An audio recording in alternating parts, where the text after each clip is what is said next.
camarades combattants pour la liberté, la souveraineté et l'indépendance réelle. C'est un immense plaisir, en ce jour 31 décembre, qui marque la fin de l'année 2024, de prendre la parole et de vous faire un bilan synthétique de l'année 2024 et aussi les perspectives pour l'année 2025. Mais avant tout propos, permettez-moi de rendre grâce à Dieu qui couvre le Burkina Faso de sa main bienveillante et qui nous permettent de rester debout. Je rends donc un vibrant hommage à toutes nos forces combattantes qui se battent jour et nuit jusqu'au sacrifice suprême pour que notre patrie reste et demeure. Je souhaite un prompt rétablissement à tous ceux qui ont été blessés dans cette barbarie et je prie Dieu pour le repos des âmes de tous ceux qui sont tombés dans cette bataille. Aussi, je voudrais rendre un hommage au vaillant peuple burkinabé, de l'intérieur comme de l'extérieur, qui continue de contribuer de façon massive pour que nous menions cette guerre et aussi que nous amorcions notre développement réel. 2024 a été une année pleine de défis. Sur le champ de bataille, l'ennemi a essayé de reprendre l'initiative stratégique pour nous empêcher d'atteindre nos objectifs. Mais grâce à nos vaillants et résilientes forces combattantes, nous avons pu maintenir le cap et toujours garder l'initiative. Aujourd'hui, plus que jamais, nous menons des offensives et nous partions où nous souhaitons mener les actions et nous traquons ces criminels jusqu'à leur dernier retranchement. Cela a été possible grâce à une dynamique enclenchée depuis 2023 et qui se poursuit toujours.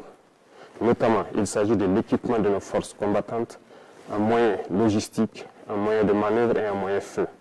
Et nous allons continuer à accroître tout au long de l'année 2025 pour que l'armée dont nous rêvions puisse être une réalité et puisse protéger notre patrie pour des années, des décennies à venir. Nous continuerons le recrutement comme il a été le cas en 2024. Pour cette seule année, nous avons recruté au sein des Forces armées nationales seules plus de 15 000 hommes qui sont toujours en formation dans les centres et qui devront donc renforcer les rangs des forces combattantes au cours de l'année 2025. Nous poursuivrons également la formation de manière intensive en collaboration avec tous les amis de Burkina Faso pour que nous puissions avoir l'armée que nous souhaitons. Sur le volet du maillage du territoire, plusieurs unités ont vu le jour avec une armée qui est la brigade spéciale d'intervention rapide et nous continuerons de renforcer la capacité de toutes les armées pour faire face à la menace actuelle et les menaces à venir.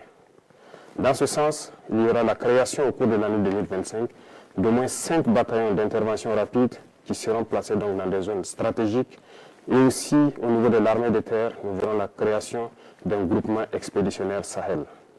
Tout cela dans l'objectif de pouvoir densifier le champ de bataille et de reconquérir la totalité de notre territoire.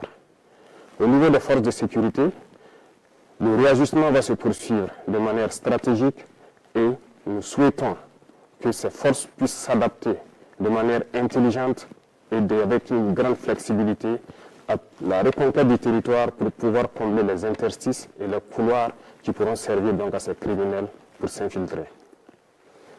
Nous poursuivrons donc les efforts avec l'accompagnement du peuple pour mettre à niveau toutes nos forces combattantes et pouvoir mailler et reconquérir l'intégralité de notre territoire.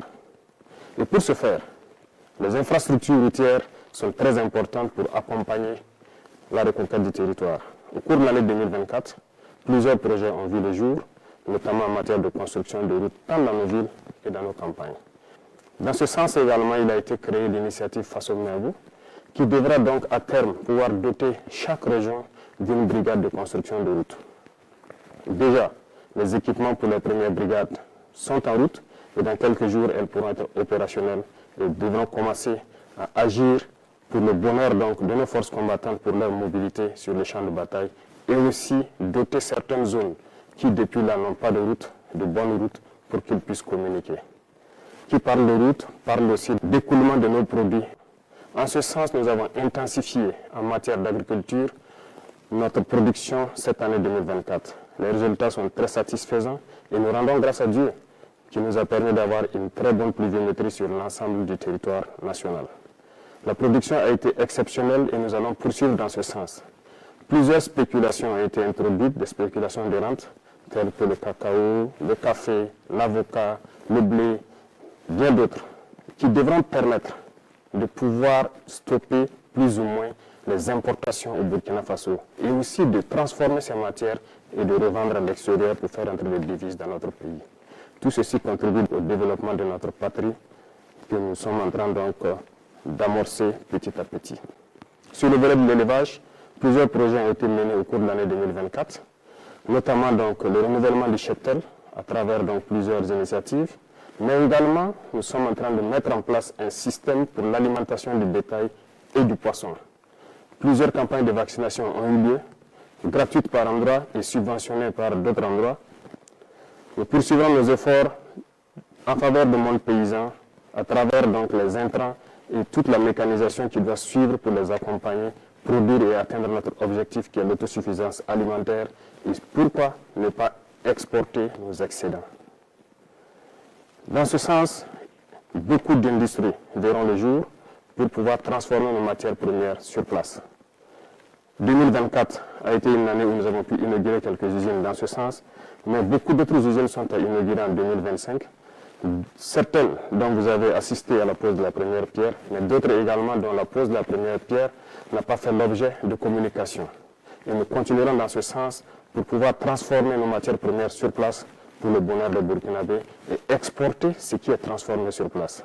C'est dans ce sens que nous pourrons donc faire tourner notre économie à l'intérieur et éviter les importations de l'alimentation au profit de nos populations. Sur le volet de l'économie, beaucoup d'efforts ont été faits et c'est le lieu pour moi de féliciter tous les acteurs qui ont permis donc au Burkina Faso de toujours garder la tête haute face à l'adversité. Nous poursuivrons donc notre effort dans ce sens et beaucoup de fonds ont été réajustés pour pouvoir prendre en compte donc les aspirations de la jeunesse. Dernièrement, l'Agence nationale donc pour la finance inclusive a été créée et l'objectif est de pouvoir octroyer des prêts aux jeunes et de pouvoir suivre leurs activités. Le ministère de la Jeunesse a été instruit de créer des cellules qui vont suivre donc les projets que les jeunes vont porter et qui pourront donc être financés à travers ces instances que nous avons créées. Au cours du premier trimestre de l'année 2025, nous allons tout faire pour accélérer la mise en place de ces cellules parce qu'il ne s'agit pas juste de donner un prêt à un jeune et de le laisser à lui-même.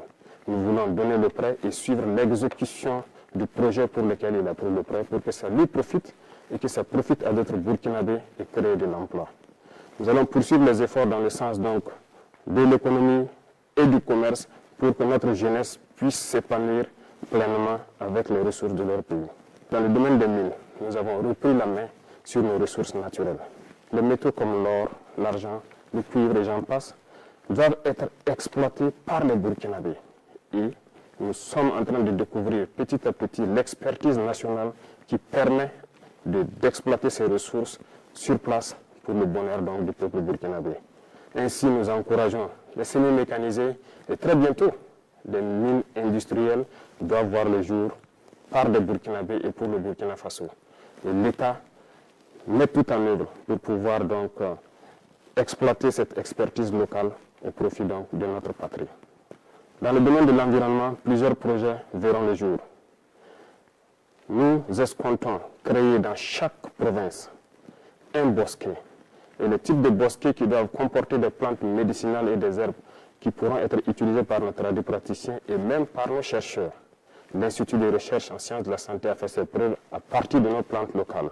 Cet institut d'ailleurs, j'ai donné instruction pour qu'on puisse me lister tous les équipements dont ils ont besoin pour accroître leur capacité et exploiter notre potentiel en matière de plantes et d'herbes pour suppléer certains médicaments importés. Nous allons poursuivre dans ce sens pour que nous puissions nous soigner nous-mêmes à travers nos plantes. Et donc le ministère de l'Environnement est en train de tout mettre en œuvre pour que ce projet donc voit le jour en 2025. D'autres projets d'envergure en matière de reverdissement, de plantation d'arbres à travers les institutions et toutes les structures qui pourront donc être désignées verront le jour pour que nous puissions reverdir notre environnement, prendre soin de notre environnement et que ça profite pleinement au Burkinabé. Ceci va augmenter donc le plateau en matière de santé. Nous sommes en train de faire beaucoup d'efforts pour que le plateau technique des différents centres de santé et des hôpitaux puisse se rehausser. Des dotations ont eu lieu en 2024, notamment en termes de matériel médical, Mais également, 2025 verra le jour de nouvelles dotations d'équipements médicaux et surtout de centres de santé à travers l'initiative pour la santé. Les infrastructures sanitaires seront construites dans plusieurs communes parce que nous voulons faire muter nos centres de santé et de promotion sociale en centres communaux qui doivent donc avoir un plateau technique assez fourni en laboratoire, en imagerie pour pouvoir s'approcher des centres médicaux avec antenne chirurgicale. L'objectif est de rapprocher les populations rurales des soins de santé primaires et de pouvoir faciliter un certain nombre de choses dans ce domaine. Parlant donc d'éducation, plusieurs réformes ont été entamées. Peut-être lentes pour certains, mais il faut aller lentement et sûrement. Parce que le système éducatif dans lequel nous nous trouvons est profondément axé sur un système qui forme plus des diplômés et non des gens capables de travailler et de produire de la richesse. Malheureusement, c'est le constat, mais nous sommes à pied d'œuvre pour d'abord changer les infrastructures scolaires et les adapter, les moderniser. Secondo, le curricula et le programme d'instruction doivent être changés. Petit à petit, nous voulons muter donc de l'enseignement général vers l'enseignement technique et professionnel. Cette mutation est en cours et cela va demander un peu de temps pour que nous puissions être dans les normes que nous souhaitons. Tous les secteurs seront visités dans le domaine de l'éducation et c'est pour cela que l'initiative pour l'éducation de qualité pour tous a été créée et déjà les premières pierres des centres modernes que nous souhaitons ont été posées et les constructions vont se poursuivre tout au long donc, de l'année 2025.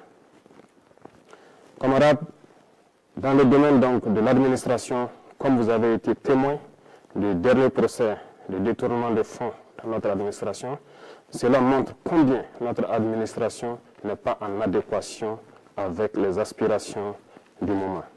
Aussi, les procédures sont obsolètes. Voilà pourquoi beaucoup de mesures sont en train d'être prises pour que cette administration redevienne fonctionnelle comme on le souhaite. La CRD a été mise en place dans ce sens et nous travaillerons à ce que dans le mois de janvier, elle soit opérationnelle et que les citoyens puissent dénoncer des cas de dérive et de manquement, de dysfonctionnement dans notre administration. Nous poursuivrons dans cette logique pour pouvoir redresser, mais aussi inviter la digitalisation dans l'administration pour pouvoir lutter efficacement contre la corruption. Parce que tant que les procédures ne seront pas dématérialisées, les délais de traitement des dossiers seront toujours longs et la corruption va s'inviter. La fonction publique est donc instruite de changer le rythme pour pouvoir intégrer un certain nombre d'emplois pour que certaines personnes qui étaient sous contrat au sein de l'administration puissent être intégrées de manière efficace et avoir un plan de carrière. Nous poursuivrons beaucoup de réformes dans ce domaine jusqu'à ce que notre administration soit celle que le peuple souhaite. Dans le domaine de la justice, beaucoup de réformes ont déjà eu lieu et nous poursuivrons en 2025. Les tribunaux coutumiers devront voir le jour et dans ces tribunaux coutumiers, des auditeurs de justice d'un nouveau type seront donc recrutés pour animer ces tribunaux coutumiers. Cela pour prendre en compte nos valeurs endogènes de règlement des conflits, pour avoir une justice réparatrice et non une justice uniquement punitive. Dans ce sens, en prenant en compte nos valeurs endogènes et en impliquant nos leaders coutumiers et religieux sur les valeurs qui sont les nôtres, nous pourrons transformer notre justice, la rapprocher du justiciable. Ces réformes vont se poursuivre tout au long de l'année 2025 et nous comptons pouvoir atteindre notre objectif avant la fin de l'année. Dans le domaine de l'administration territoriale, comme annoncé par le Premier ministre lors de son discours de politique générale, un redécoupage du territoire s'impose, en tenant compte d'un certain nombre d'aspects, superficie certes, mais surtout stratégiques et économiques. Cela sera proposé en 2025. La décentralisation, qui est aujourd'hui une très bonne chose dans le fond, mais dans la mise en œuvre se retrouve en souffrance. Une étude a été diligentée actuellement au niveau de l'ensemble BF et du CAPES. L'étude dont les résultats sont attendus dans ces jours-ci doit nous permettre de faire un diagnostic profond du processus de décentralisation.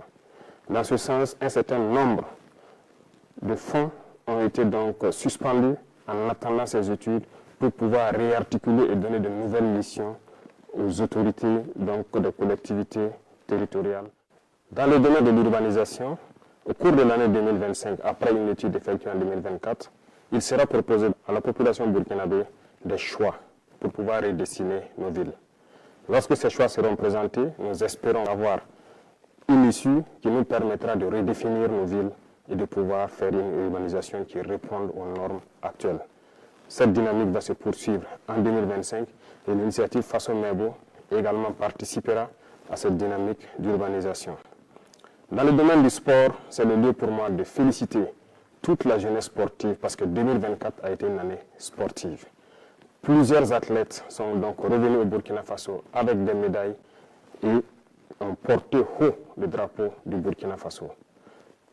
Je les félicite et je les encourage à continuer dans cette dynamique pour que 2025, nous ayons encore plus de médailles et que le drapeau du Burkina Faso continue de flotter partout dans le monde. Il contribue à faire rayonner l'image du Burkina Faso à l'extérieur. Dans le domaine donc de la diplomatie, il y a cet accompagnement du milieu du sport qui est déjà là, mais nos diplomates sont donc à pied d'œuvre de toute l'année 2023 et 2024 dans une diplomatie agressive. Nous poursuivrons dans ce sens en 2025 pour que l'image du Burkina Faso qui rayonne à travers le monde puisse continuer de croître. Et à travers cela, nous sommes dans une confédération de l'Alliance des États du Sahel. Plusieurs actions sont en cours actuellement pour pouvoir structurer cette alliance et l'asseoir. Parce que c'est le début d'une union dans la souveraineté, dans la liberté totale, pour que l'Afrique puisse prendre un exemple sur cette alliance et pouvoir rayonner. L'alliance n'est pas uniquement que pour les 3 pays, l'alliance appartient à tous les Africains désireux de souveraineté, d'indépendance et de liberté totale. Nous poursuivons notre démarche pour qu'elle soit une union forte dans tous les domaines cités, que ce soit de la diplomatie, de la défense et la sécurité et surtout du développement.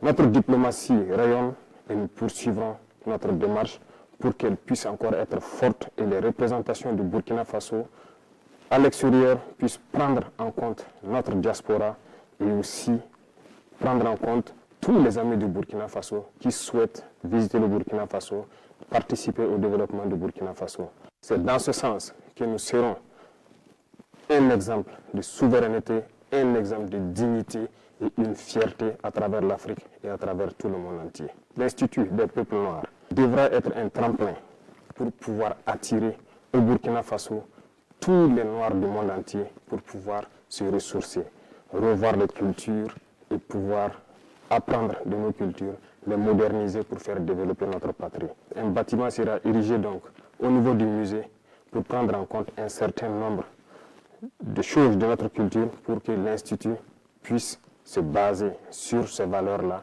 et enseigner au monde entier ce que c'est que le peuple noir, ce que c'est que l'Afrique.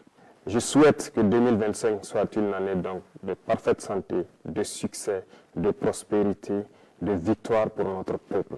La patrie ou la mort, nous vaincrons.